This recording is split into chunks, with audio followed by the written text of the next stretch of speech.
Okay, so we've been looking through chapter 11 of Hebrews. It's really talking a lot about the really examples of faith. It's been called the Hall of Faith. Looking at all these different examples from the Bible of people who have been an example of faith. And there was a question that I kind of wanted to ask and see what different people had to say about this. It's not really like a right or wrong question. It's more of like just your voicing, I thought, okay? If you can, think of a real-world example, so not something from literature, something you've read, even if it's real. I'm saying something that happened in your life. A real-world example of faith and why it was significant to you. It can be something that somebody did, or something. It can be something that you did. You can toot your own horn. I don't care. Just something that was a real-world example of faith, and it had some kind of significance to you.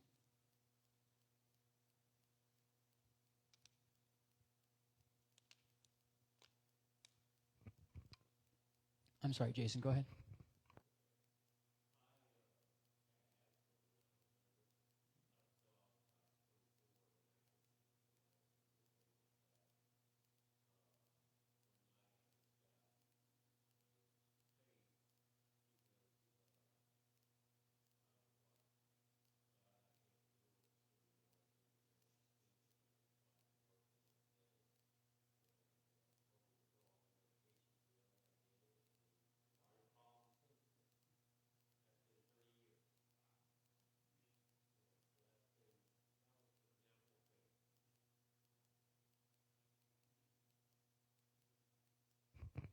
Any other examples of something you or somebody you know where they showed faith and why it was significant to you? Which I'm not repeating these stories for the people online. If you're not here, you missed it.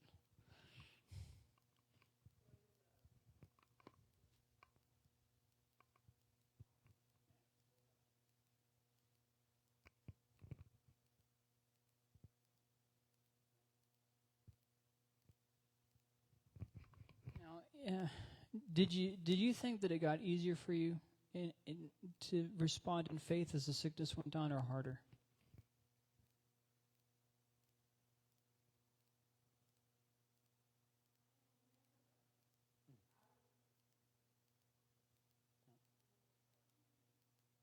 Yeah. Being on this side of it looks a lot different than on that side, huh? Yeah. No.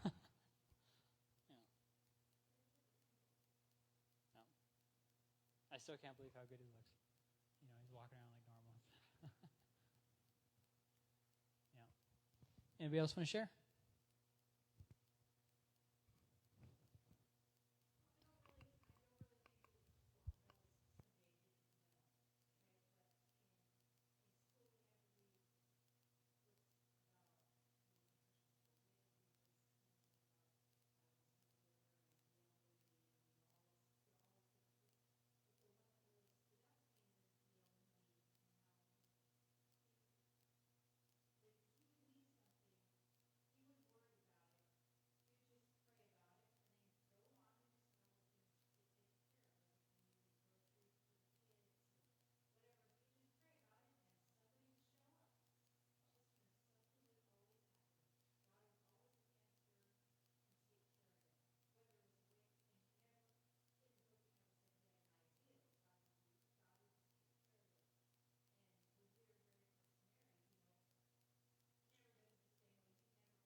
Sorry, I was going to make a joke, but no, inappropriate time. I'll do it another time.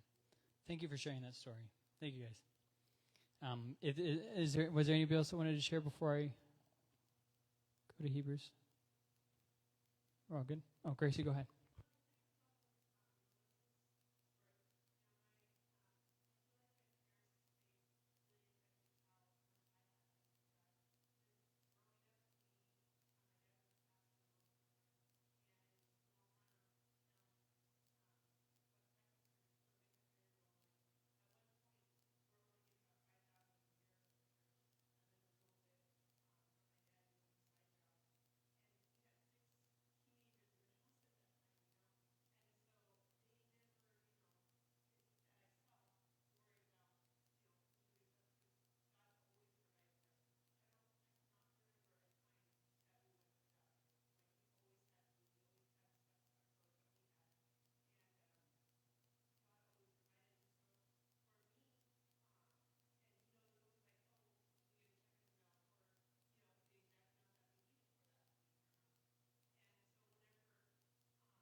It reminds me of that story, Grace, you told me probably way back when we got married about that missionary. Okay, so Hebrews chapter 11, and we're going to finish up the Hall of Faith tonight, but we're not going to finish up chapter 11 just because I think it'd be easier to kind of segue into the next section if we don't. So if you're following along in your Bibles, we'll pick up in verse 27, but I brought up last week about anachronisms, and one of the things I said was, and I'll give you the definition of it again. It's an act of attributing a custom, event, or object to a period to which it did not belong, or does not belong.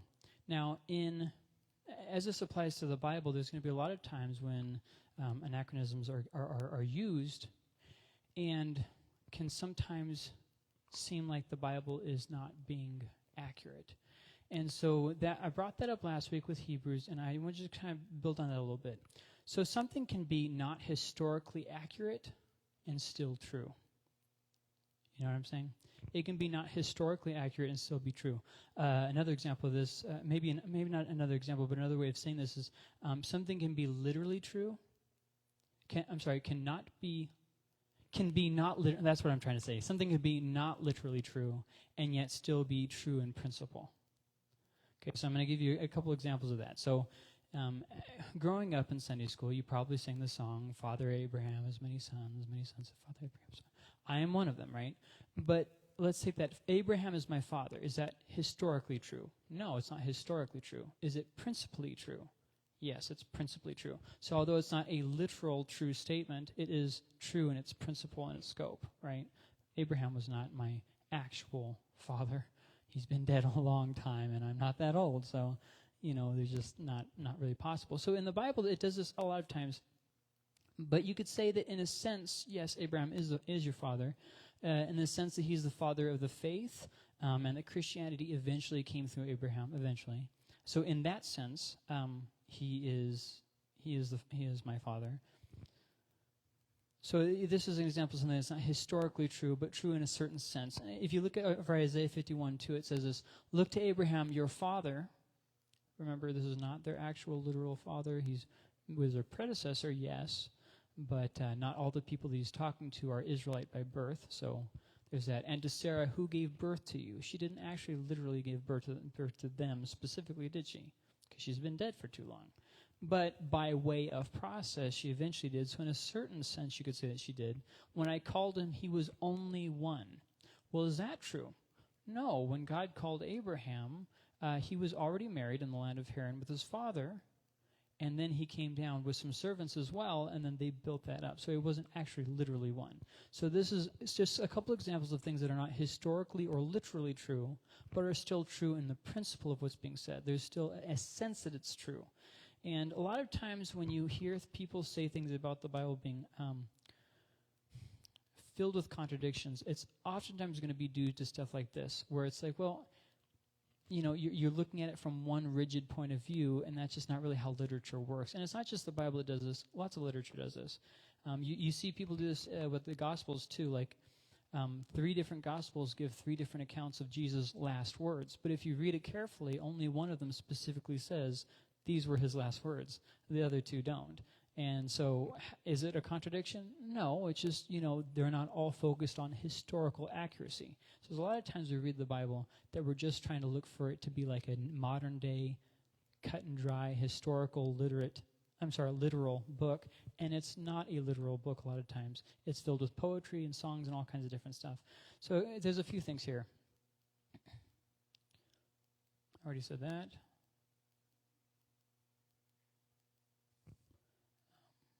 Okay, so a good example of how this will apply in your witnessing endeavors is a lot of people have this idea that religion is used to explain things, it was only relevant at a certain time in history to explain things that we didn't understand, right? So because we didn't have history, we needed something to make up. And so that's where religion comes from. But the problem with that is you could say, well, now we have science, but here's the thing. Science assumes untestable hypothesis. For instance, science goes off the assumption that truth is real. Can you prove the existence of truth by science? No, it's not a testable, repeatable phenomena, so you cannot test truth. So the very premise of accepting science as factual is based on a hypothetical bias. So, I mean, you can't presuppose something and then say, well, the religion only is used for that. So I actually was in an argument with somebody one time, and they said, well, why turn the conversation into the metaphysical? And I said, well, why not? If science is your only compass, why not turn it into a metaphysical argument? Because there's no basis for not doing that. And they said, well, I don't think it's a spiritual issue. And I said, well, I disagree. So it comes down to just what you think versus what I think. So there's a lot of flip-flop in here. And so the basic idea comes down is when a lot of times when you're going to be in these conversations with people witnessing, you're going to be in a place where basically they've said their opinion and they've said it forcefully and with ridicule, therefore they're right. But it's just bias that they're just saying it with a certain... So remember when you get in these different conversations, try not to get sucked into a argument. Just listen to what they have to say, be understanding, but kind of think through it and don't let it shake your faith.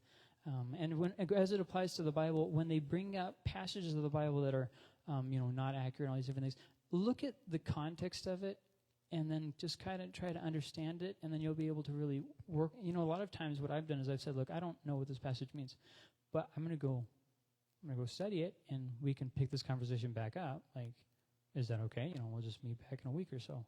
And it works sometimes. So as it applies to last week, Hebrews 11:26 said he considered reproach for the sake of Christ to be greater wealth. Well, he didn't actually know Christ. Christ wasn't born into the world yet. This is not a historically accurate statement about Moses, but in a certain sense, he did do that. So as you're reading through the Bible, I guess my main point in all this is to just remember that not everything in the Bible has to be literally true for it to still be true.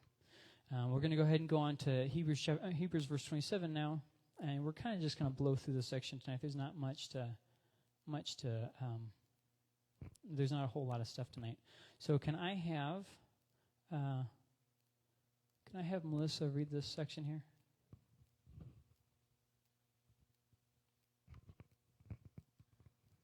By faith he left Egypt behind, not being afraid of the king's anger, for Moses persevered as one who sees him who is invisible. By faith he instituted the Passover and the sprinkling of the blood, so that the destroyer of the firstborn might not touch the Israelites. By faith they crossed the Red Sea as though they were on dry land. When the Egyptians attempted to do this, they were drowned.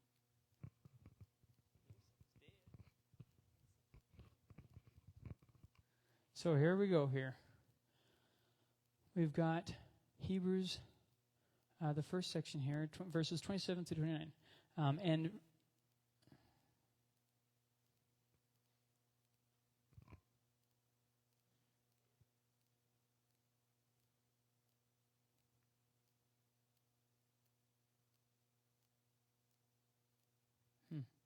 Okay, so going back to verse 27, it said, by faith he left Egypt behind. So we're still talking about Moses.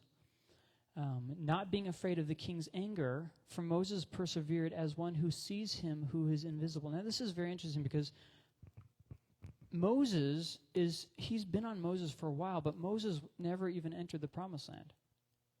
He's using him as an example of faith, and he was never even into the promised land. And I have a point for bringing that up. I'll get to it at the end. But if you read in Exodus, it basically says that Moses was afraid of the king, of the Pharaoh, and that he fled into the desert. Okay, but here in Hebrews it says, not being afraid of the king's anger, for Moses persevered as one who sees him who is invisible. So it sounds like, what is going on there? It sounds like the Bible's kind of talking out of both sides of the mouth. Well, here's the thing, okay? Moses experienced fear, and he was wanting to run away from the problem, yes. But for Moses to go, this was an act of faith. It was motivated by fear, but to go and to leave the land, his childhood birthright, I guess you could say, was an act of faith. And so rather than the physical king who's seen, Pharaoh, Moses persevered as one who sees him who is invisible. So instead of the physical king being seen, who he's afraid of, the emphasis here is on Moses' perseverance. And the reason why he persevered was because of the unseen king, obviously God. And so you can see throughout this whole chapter, what's been happening is the author has been highlighting certain points. So in any story, you can get basically, there's two sides of the story, right? He's highlighting all the points on this side to help you understand what faith is and to help encourage his audience to keep on the way. So we get to verse 28, and it says this. By faith he instituted the Passover and the sprinkling of the blood so that the destroyer of the firstborn might not touch the Israelites. And obviously we're all very familiar with the story, how the Passover gets started and all that, with the curses on Egypt. If you're not, just read through Exodus, the first half of the book, and you'll know. But the interesting thing about this is that he had not seen this thing happen yet. This whole, by faith he instituted the Passover, the sprinkling of the blood. Why was that done by faith? Because he hadn't actually seen what was going to happen with the destroyer and the firstborn and all that. God told him that it was going to happen, but he hadn't seen it yet. So rather than waiting to see and all this stuff and asking for signs, he just went out and talked to the Israelite people and had them do the Passover.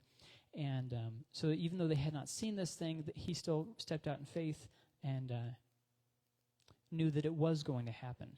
And so that brings us to, I'd like to reiterate what this book, what Hebrews had earlier said about faith, that it is the reality of what is hoped for, the proof of what is not seen. And when we read this story where Moses is confident about what's going to happen, even though it's not seen, and so he steps out in faith, it is a perfect way of kind of summarizing how he described faith at the beginning of the chapter. And then we get to verse 29,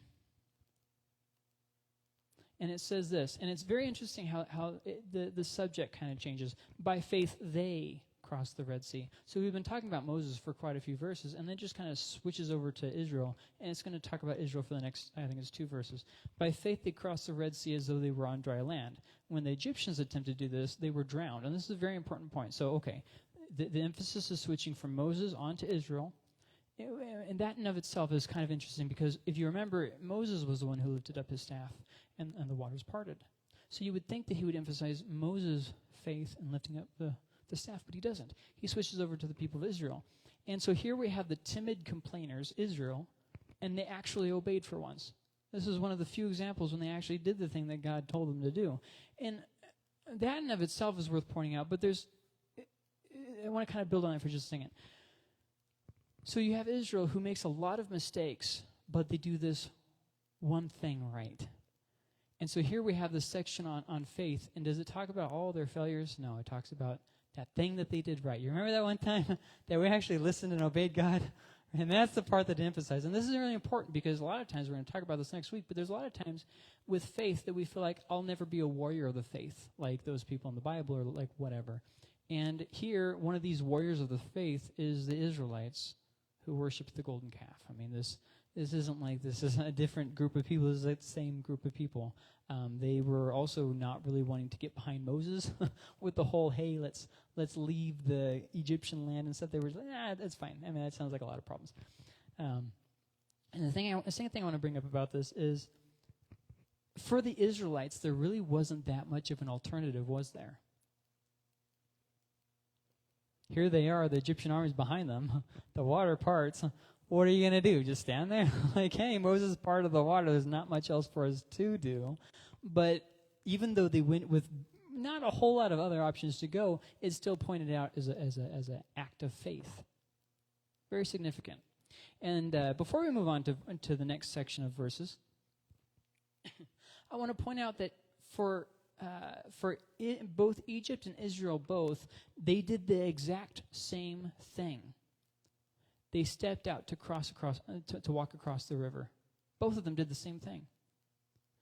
But one of them was saved and the other one was killed. Israel was saved while Egypt was killed. This is very interesting because even though they both did the same thing, they did it for different reasons. And for the Egyptians, it was an act of disobedience for them to step out and walk across the river. But for the Israelites to do that same very thing, it was an act of faith for them to step out and do it. It's not always the thing that you're doing. Definitely not so much as the thing of whether you should be doing it. So we'll get to the next section, which is just 2 verses long. Jason, do you feel like reading?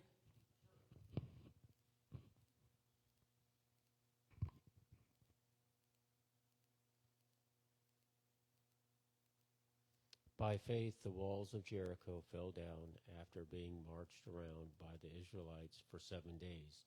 By faith, Rahab, the prostitute, welcomed the spies in peace and didn't perish with those who disobeyed.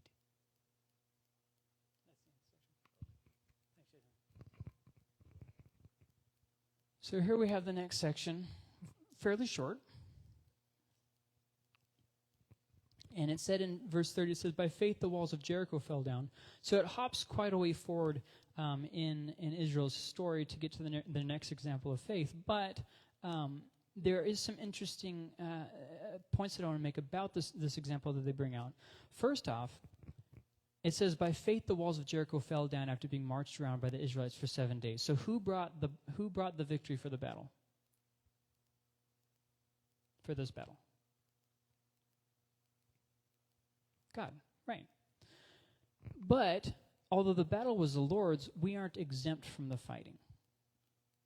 See, so the battle was the Lord's, but Israel wasn't expected to just sit there and do nothing, right? So Melissa told us about God providing for them, but I guarantee you that Jason and Melissa were just sitting at home, like twiddling their thumbs, like, I hope God provides. They were probably working. That's probably what they were doing. They probably weren't spending their money on lottery tickets or something. I don't know. They were probably investing in something. With the example of Gracie's parents, I guarantee you that they were working. I know them, and I'm pretty sure they were working. I don't think Bob or Hazel are the kind of people that sit around and just be like, well, I'm just not feeling it today. So, yes, absolutely, God does fight the battle, but we are not exempt from the fight. And so for Israel, they're going to this thing, and imagine how illogical this must be. We're called here to go to this land, and our very first, city in the promised land we're going to conquer, we're going to walk around it. And then we're going to walk some more. And then we're going to yell really loud. And, I mean, from our perspective, it's like, this is stupid. It just doesn't make sense. But here's the thing about this. They still obeyed. And that's a highlight here. It didn't really make sense. And so a lot of times people use stories like this to say something I don't really feel like it's saying. It's not saying that every time that God asks you to step out in faith, it's going to be like this, where God wants you to step out in faith, and that is you doing something stupid. You know how many times I've heard people say, God wants me to step out in faith, so I'm taking out this loan. What? God wants me to step out in faith, so I'm going to move across the country with no job planned out. What? So basically, throw away all of Proverbs and a lot of other books of the Bible and just say, well, off I go. Well, that's not really what God's typically saying, and it concerns me when I hear a bunch of people say the same things. Like, I often hear people say, who it just so happens they've been having marital conflict. God's telling me to divorce my spouse. Oh, that's very convenient. Very convenient. But typically, God's not going to say these things all the time. Like, let me give you an example, okay? How many times did God tell Israel to march around Jericho? One time. Was there any other city in all of the land that he had them march around? No. Every other one they fought against with their swords, and they conquered them the regular old-fashioned way. Jericho was the only exception, and the reason why God makes this absolutely clear is because as he moved them in there, Jericho was dedicated to destruction. It was the exception to the rule. They weren't supposed to save anything, burn the whole thing. Don't save anything. It was an example. The rest of all of Canaan, that's why God had them do this, so that they would know and they would remember in the coming years who it was that was responsible for this, why they were doing it, very important things that they would have forgotten. It wasn't just an act of being illogical. And this is what I'm getting at here, okay? Faith is not dependent on logic and human wisdom. But that doesn't mean that every time you step out in faith, it's not going to be logical. And it's not going to be wise. Does that make sense? Faith does not have as a prerequisite doing something foolish. Okay? I just want to get that in clear. But with that being said, faith is not dependent on logic and human wisdom either. So it's kind of like one of those things where, look, if God's genuinely speaking to you about something for you to step out in faith, there's going to be some things that add up. The Bible is going to be something that adds up. You're going to have people. God's going to bring people by. Typically, people who are not your peers, but people who are like authority figures in your life, and they're going to say things that are kind of going to guide you. You know what I mean? There's going to be people that come by. Your spouse is going to be on board with it. Like a lot of pastors I know, they have this policy about their spouses where this is my calling, and my spouse just has to go along with it. That's not the way that this marriage works at all. If this day ever comes when Gracie says, I feel like we got to go ahead and move on from here, like that's coming into the equation. Her voice in this is just as valid as my voice in this. You know what I mean? It's not like, oh no, it's my calling, Gracie. You have to just mind your P's and Q's and shut up and get in the back. It's not like that, okay? It's not like that at all. And my calling, for whatever that's worth, has to be consistent with leading my spouse. See what I mean? Anyways, I hope you kind of get what I'm saying, but there's sometimes we glamorize doing something foolish that we really, really, really want to do, and then we just label it as faith. And I think we got to be careful, because the Bible isn't saying go out and do whatever's reckless and illogical and unwise, and that will be faith. It's not saying that. But when you step out in faith, sometimes God's going to move you into areas that are not really, it's hard for you to step out into. And I hope that makes sense. But going into verse 31, it says this. By faith, Rahab the prostitute. So here we have another example of a woman of faith, very important. And then another thing, a woman of faith who's not an Israelite, who was saved by faith. So we talked about this a lot, but I just want to remind everybody, the promise was given to Israel, but that doesn't mean that Israel was the only desired nation to save. And we see an example of that in the book of Joshua, when Rahab is killed while an Israelite dies. Actually, the two characters are contrasted in the book. His name's Achan, and her name is Rahab. So Rahab was saved by faith, and there was a lot at stake. Obviously, she hiding these spies that were coming into the land. She was really sacrificing a lot, but she clearly feared God more in the fact that she didn't let that stop her. So the last section is kind of long. Oops. Uh-oh. Don't do that to me. There we go. Okay, so can I have Shane, would you mind reading the next section? I'm hitting in a line like this.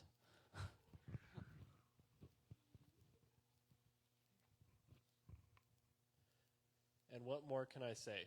Time is too short for me to tell about Gideon, Barak, Samson, Jephthah, something? David, Samuel, and the prophets, who by faith conquered kingdoms, administered justice, obtained promises, shut the mouths of lions, quenched the raging of fire, escaped the edge of the sword, gained strength in weakness, became mighty in battle, and put foreign armies to flight. Women received their dead, raised to life again. Other people were tortured, not accepting release, so that they might gain a better resurrection. Others experienced mockings and scourgings, as well as bonds and imprisonment. They were stoned, they were sawed in two, they died by the sword, they wandered about in sheepskins, in goatskins, destitute, afflicted, and mistreated. The world was not worthy of them. They wandered in deserts and on mountains, hiding in caves and holes in the ground. So obviously part of this is a little bit prophetic as to what would happen to the church, but all of these things are actually historical things that really did happen. And so let's kind of break them down, and we're going to go through pretty rapidly through these verses. I'll read through each verse as we go, though, and what more can I say? Time is too short for me to tell about Gideon, Barak, Samson, Jephthah, David, Samuel, and the prophets. So this is not an exhaustive list. It's really not in order, I don't believe. It seems like it's not in order. The different people are taken just randomly. But so Gideon, and I'm going to kind of point this out on each of them. Gideon is a lot of good and bad there. He showed a lot of doubt. He needed constant validation, and he asked God. He was constantly testing God, which the Bible tells us not to do. But at the end of the day, he obeyed. So then we have Barak, who I thought was the president, but I guess I'm just kidding. I actually thought who I thought it was, and I thought it was Jeremiah's scribe, but I guess that's Baruch. That's Baruch. Who Barak actually is in the book of Judges. It's interesting because Deborah's the one who's called the judge, but he's the one who actually does the fighting. I guess it's because she's like a prophet kind of thing going on. So anyways, so for Barak, he hid behind Deborah, yet he stepped out in faith. So you have on all these characters, they're very mixed characters of good and bad. Then we get to the third example, Samson. I'm pretty sure everybody knows Samson, even people who don't go to church know about this guy, stuck in multiple sexual sins. I mean, how do you break free from that? We think the stigma's bad when there's a pastor who gets caught up in something. What about this guy with his long hippie hair and, all of his girlfriends and, all this nonsense going on here? And who can forget the whole sewing his hair into the carpet? That's just hilarious. But anyways, yet he's not remembered for any of those things, but rather he acted in faith at the end. And it says that he was able to kill more Philistines in his death than he did in his life. So then we get to the fourth example, Jephthah. Now, Jephthah is possibly, in my book, probably one of the worst examples of people to use as an example. This is the guy that has that big victory, but then makes that stupid vow in the book of Judges, and he says, when I get home, first one I see, he's going to get slaughtered. It's like, why would you make that vow, buddy? Why would you do that? But anyways, nevertheless, he's the one who's quoted because although he did that stupid vow, he also obeyed in faith.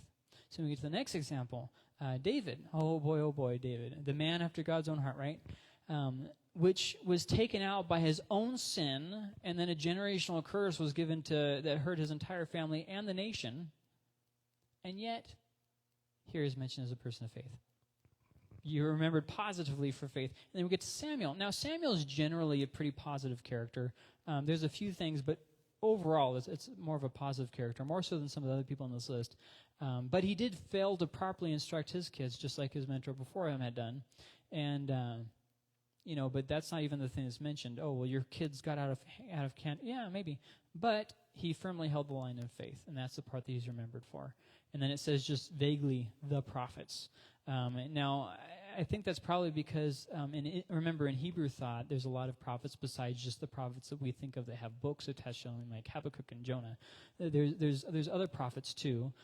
So the people, like, in the book of Kings and stuff who were standing up for Yahweh and for Moses and Abraham and all those people, those were all considered prophets, too. So it's kind of a bigger pool than we would think of. But so the prophets didn't always fully understand their message, and they oftentimes struggled to obey the message, like, for instance, Jonah or Habakkuk.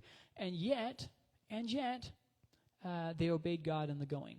So these are all these sources that are cited, they're mixed sources. They're no, like, perfect perfect examples of faith here. All of these people are mixed bags. And yet, these are the people that are quoted. And I have a point for this. Okay, so keep going. Verse 33 said, who by faith conquered kingdoms, administered justice, obtained promises, shut the mouth of lions. We'll break this down. First off, it says conquered kingdoms. This is obviously referring mostly to the judges. It says administered justice. This could apply to either the rulers, such as David, or people such as Daniel, who were rulers. And then it says the third thing there, obtained promises. Now this has two different possibilities associated with it. I'm going to just give them both to you. It could be saying people who received the promise, or people who received the fulfillment of the promise. Whichever one it is saying, we have pretty much the same examples. So we have Israel's fathers who received the promise, and then we have people who received the promise, and the fulfillment would be like, for instance, the people who actually made it into the promised land. And then the next one, it says, shut the mouths of lions, which everybody there is already going to Daniel. I mean, duh. Then verse 34 says, quenched the raging of fire. Now, this one's a little bit tricky. I am assuming that he's talking about Shadrach, Meshach, and Abednego, but there are some other examples, but he might also be talking about something that's not really from the Bible. And it says, escaped the edge of the sword, such as Jeremiah and others. And then it says, gain strength and weaknesses. Now, this is kind of interesting, and he's going to kind of switch gears here. He's been largely talking about biblical examples, but he's actually going to start switching to a little bit, not fully, but switching and including examples from Israelites' histories. So has anybody here read the book of the Maccabees? No? Is anybody here familiar with know about it? No? Yes? Sort of? Yeah, okay. So for those of you who don't know, there's about 400 years, it's called the 400 years of silence, between the end of the prophets and Jesus coming. And there's no revelation given during that time, but the Israelites were still having a lot of history. So the history didn't stop, it just Scripture stopped. And during that time, they had a period that was known the Hasmonean dynasty, where there was another Jewish empire after Alexander the Great. I don't really want to get into it, but let me just try and stick to the main points here, because I get off topic sometimes. So the Israelites were kind of leading their own thing. They got the whole Maccabean revolt, and we have a couple different books that talk about this period. The first book of there's 4 books of Maccabees, but some of them were written long afterwards and are just kind of like crazy. I think it's 4th Maccabees that's crazy. I don't remember. But so you got like 1st and 2nd Maccabees, and I'm pretty sure those ones are for sure the historical ones. Maybe 3rd and Maccabees, I don't remember. It's been a long time. But in those books, in that period of Israelite history, this is something that was happening where they're gaining strength and weakness. And we'll get more into that, but you also see examples of that, like with David and Goliath. It says, became mighty in battle. That kind of goes along with it, and put foreign armies to flight. Which would be really all throughout Israel's history. And I'll get back to the Maccabean. I brought it up for a reason, so let me get back to that. But quoting history doesn't make something Scripture. There's a lot of times that the Bible will quote something that's not Scripture, and that doesn't mean that it's equal with Scripture. All that means is using it as an example, okay? So a lot of times that gets us into a whole rabbit trail there, but just want to clarify. So in verse 35 it says, women received their dead, and obviously we're thinking of either the story of Elijah or Elisha, raised to life again. But then it goes to this, right? Other people were tortured, not accepting release so that they might gain a better resurrection. And what we do typically is, in the back of our heads, we have this idea that everyone wants this complete, victorious miracle of faith, right? So you step out in faith and you do something, and you get something really big that comes of it, right? Like being healed of asthma. How awesome is that, right? Something really big. You step out in faith, complete victory, and huzzah. But a lot of times, God calls Christians to like this long, slow defeat. And as things continually go from bad to worse, he calls them to hold the line. So like Jeremiah is a great example of this. Things were not getting better. His big prayers weren't, for lack of better, don't read too much into this, but his big prayers weren't big enough to stop what was happening, right? This was going to happen. He couldn't stand against it. And so he had to just kind of go along with this complete devastation. He's called the weeping prophet. He wasn't having a good time with this. And but here in Hebrews 11:35, it's talking about the way that it's not just women receive their dead raised to life again, those great victories, but also these moments of seeming defeats. Other people were tortured, not accepting release. And you think, well, what good possibly came from that? I missed them. They're gone. What's the good of all this? So that they might gain a better resurrection. And so all these different things are being put in positive lights to try and point people to faith in every situation that they're in. A really important situation here. So this is something that the Hebrew audience could understand and relate to, especially in the days they were in very uncertain days. But it was also something that was reflected throughout Israelite history. So when I was reading through this, a thought occurred to me. Isn't the author of Hebrews kind of overdoing it? I mean, in all these other things that he's been talking about, he talks about it for a paragraph and he kind of shifts gears. Well, here we have paragraph after paragraph after paragraph of him talking about faith. Isn't he kind of overdoing it? Like, couldn't he have just used like one or two examples and moved on, just like he did with other parts? And I don't think so. And this is why I don't think so. Because they were living in very uncertain times. They had no idea what was going to happen. But he's using this as kind of a thing to encourage them to hold the line, because they might lose it all. Things might go really bad really quickly for them, and it's very uncertain times. Who knows? So he's trying, maybe this is the last letter I'm going to be able to write them. And maybe things are going to get worse, and they're going to get mass slaughtered. What do I want to say to help them to hold the line? And this is what we got. So verse 36 goes on to say this. It says, others experienced mockings and scourgings as well as bonds and imprisonment. So this is something that they were presently going through, but it had been repeated often in the past. It'll always kind of come back around. And so ridicule to various degrees, pain, prison. These are all things that are pretty standard for God's people. Then it gets to verse 37. It says, they were stoned, which according to legend says, that's actually how Jeremiah was said to have been killed. But, I mean, they were probably thinking about Stephen the martyr too, or Stephen. They were sawed in two. This is supposedly how Isaiah the prophet died. Says here, they died by the sword. They wandered about, and that right there, they wandered about. There's a lot of times that we think that we're not going through any persecution nowadays in America, and I would agree that socially that's true. But I would say that there are still things that every Christian, all throughout history, anywhere in the world, goes through as persecution. And one of those things is that restless longing in your heart. It never really goes away, that, there's something more. That sense that we're wanderers, that we're exiles, and that's something that we all kind of have to go through. It says wandered about in sheepskins and goatskins, which is an example of really most of the prophets. But also, it probably related to the exiles when Babylon and Assyria conquered them. And this is why I brought up the Maccabees, because during the Maccabean revolt, that time before Jesus, this is exactly what the people were doing as they faced the wrath of the political climate. So this for the Jews, this would have brought up a lot of this history in their minds. And he wouldn't have had to be specific, because they would have just thought of this. So the exiles were wanderers. We are wanderers. Even Christ himself was a wanderer in the way that he said that he had nowhere to lay his head. So this is a resounding theme for God's people. Let's see what else. Destitute, afflicted, and mistreated. So God's people are not called to prosper and endure. We're not called to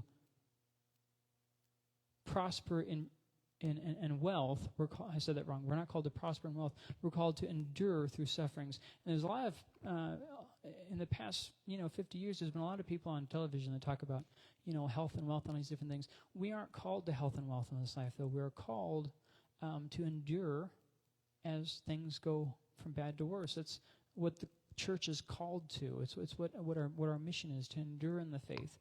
And sometimes that means we're going to be poor, and sometimes it means we're going to be rich. By the way, we're not here on earth to be rich. So in verse 38, it says, the world was not worthy of them. Now, what does that mean? What does that mean? So in our culture, we have this saying, you are worthy, right? People say this like as a encouraging thing. You're worthy. And there is definitely a good part of it. From a certain point of view, I guess you could say that, but we're not worthy of grace or salvation. When we say you're worthy, People typically mean it more of like you're worthy to get help and not be in an abusive relationship. But as it applies to Christians, a lot of times we use it as kind of a pride and indulgence thing. I'm worthy, so I can act like a fool. And that's not really a good idea. But here, why is he saying that the world was not worthy of them? I think that there's two basic ideas behind this. The first is that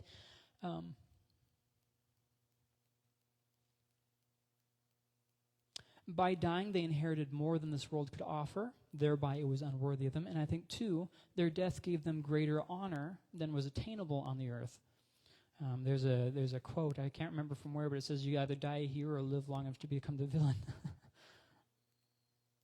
So they found no place. They found no place and peace in the thing. They found no place in this world. If you go back to verse 38, it said, the world was not worthy of them. They wandered in deserts and on mountains, hiding in caves and holes in the ground. So they found no place here on earth. But now they have arrived in that place that they were searching for in their heart the whole time. I think a good definition of heaven is probably home. I think that's probably the best definition I can come up with.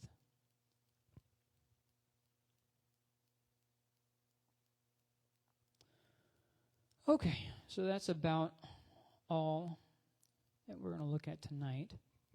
It's going to say these two things last. Last thing I want to say is never place your hope and peace in things that can be lost. If you look at all these examples, it never says that they had their perfect dream house or that they had, especially nowadays, people have become very materialistic. I was reading a post today and it said, it was a picture of their bookshelves and they said, whenever I just come home and my books give me such peace and comfort. And I'm just like, well, let's hope you never have a house fire because all your peace and comfort's gone. Like, if you put your peace and hope in things that are temporary, I mean, a lot of times people find their whole purpose in family. What happens when your family dies? What happens when you lose family? Like, what happens then? You can't have all your peace and hope put on things that aren't going to be eternal.